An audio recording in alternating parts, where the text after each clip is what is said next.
கோவை ஈஷாவில் நடைபெற்ற சிவராத்திரி விழால அதிமுக முன்னாள் அமைச்சர் எஸ்.பி. வேலுமணி, தேமுதிக பொதுச் செயலாளர் பிரேமலதா சந்தித்து பேசியிருப்பதன் மூலம் அதிமுக தேமுதிக கூட்டணியை உறுதிப்படுத்தும் அப்படின்னு தகவல்கள் வெளியாகி இருக்கு.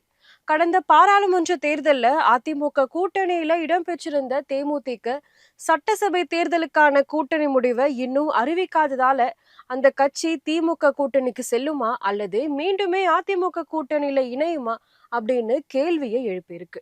கூட்டணி தொடர்பாக தேமுதிக பொதுச் செயலாளர் பிரேமலதா விஜயகாந்த் இதுவரைக்கும் எந்த விதமான அதிகாரப்பூர்வ அறிவிப்பையுமே வெளியிடல. எனினும் தேமுதிகவை தேசிய ஜனநாயக கூட்டணியில சேர்க்க தீவிர முயற்சிகள் நடைபெற்று வருது. ஆனாலும் தேமுதிக இதுவரை பிடி கொடுக்காம இருந்து வருது. இந்த நிலையில தான் கோவை ஈஷா யோகா மையத்தில் நடைபெற்ற சிவராத்திரி விழாவில் மத்திய அமைச்சர் ராஜ்நாத் சிங், மத்திய இணையமைச்சர் எல் முருகன், அதிமுக முன்னாள் அமைச்சர் எஸ்.பி. வேலுமணி உள்ளிட்ட முக்கிய பிரமுகர்கள் பங்கேற்றிருந்தாங்க.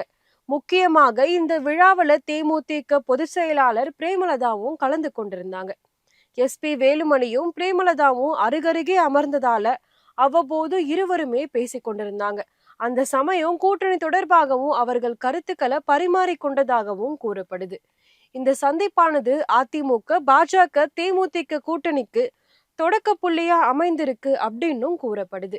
இதனால தேசிய ஜனநாயக கூட்டணியில தேமுதிக இடம்பெறுமா அப்படின்னு எதிர்பார்ப்பு எழுந்திருக்கு.